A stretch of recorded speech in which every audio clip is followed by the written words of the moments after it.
আমি একজন পুলিশ সদস্য। বাংলাদেশের বিভিন্ন সামরিক বেসামরিক বাহিনীতে দাঁড়িয়ে রাখতে হলে এখনও অনুমতি নেওয়া বাধ্যতামূলক।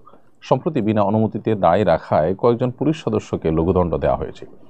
আপনি এই বিষয়ে কিছু বলুন প্লিজ, যাতে দাঁড়িয়ে রাখতে আমাদের এরকম জটিলতায় পড়তে না হয়। এটি আরেকটি দুর্ভাগ্যজনক বাস্তবতা আমাদের সমাজের, যে পুলিশ সদস্য বা বিভিন্ন প্রতিষ্ঠানে দাঁড়িয়ে রাখবার জন্য আলাদা করে অনুমতি নিতে হয়। প্রশ্ন হলো, একটা প্রতিষ্ঠান, বিশেষ করে আইনশৃঙ্খলা রক্ষাকারী বাহিনীর যে ডিপার্টমেন্টগুলো আছে, তাদের নিশ্চয়ই একটা ড্রেস কোড থাকবে। সেই ড্রেস কোড অনুযায়ী তারা চলবেন। কিন্তু দাড়ি প্রথমত, এটা আল্লাহ রাব্বুল আলামিন পুরুষকে দেন, পুরুষের মুখে দাড়ি গজায়।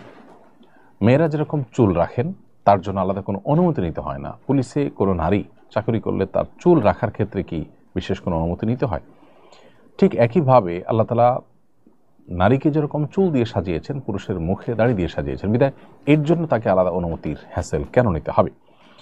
আর যেই পুলিশ সদস্যদের ব্যাপারে এখানে আপনি লিখেছেন, তাদের ব্যাপারটি আমি দেখেছি, তারা অনুমতি চেয়েছেন, অর্থাৎ যে প্রচলিত নিয়ম আছে সেটা তারা শ্রদ্ধা রেখে অনুমতি চেয়েছেন, পাশাপাশি তারা দায়ী রেখেছেন।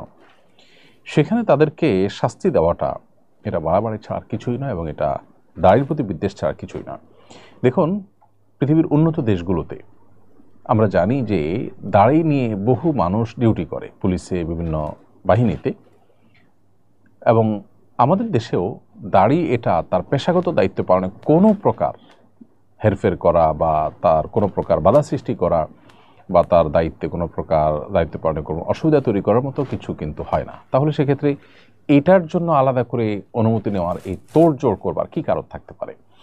বরং সৎ ধর্মপ্রাণ যে মানুষগুলো আছে, তাদেরকে যদি এই সমস্ত বাহিনীগুলো গুরুত্বের সাথে, শ্রদ্ধার সাথে তাদেরকে ওয়েলকাম করে, এবং সেই সমস্ত প্রতিষ্ঠানগুলোতে দাড়ি নিয়ে দিন ধর্ম পালন করে যদি কাজ করা যায়, তাহলে সেক্ষেত্রে মানুষ সেখানে ধর্মীয় আবেগ রয়েছে, এবং ধর্মপ্রাণ মানুষ যারা আছেন তারা সেখানে যেতে উৎসাহী হবেন, এবং তারা যদি উৎসাহী হন তাহলে সেক্ষেত্রে প্রতিষ্ঠান উপকৃত হবে, দেশের কল্যাণ হবে। বিধায় এই ব্যাপারে আমাদের প্রচলিত নিয়ম যদি থাকেও অনুমতি নেওয়ার, আমি আশা করব যে সেটা পরিবর্তন করা কিংবা সে ব্যাপারে পুনর্বিবেচনা করার সময় এখন এসেছে।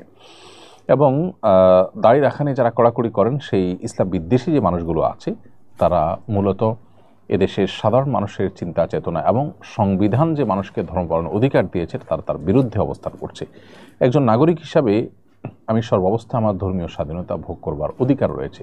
পুলিশে চাকরি করতে গেলে আমার সেই স্বাধীনতাকে আপনি খর্ব করবেন, এবং সেখানে আপনি অনুমতি নেওয়ার যে বাইন্ডিং সেটা তৈরি করে দিবেন, এটা কোনোভাবেই গ্রহণযোগ্য হতে পারে না।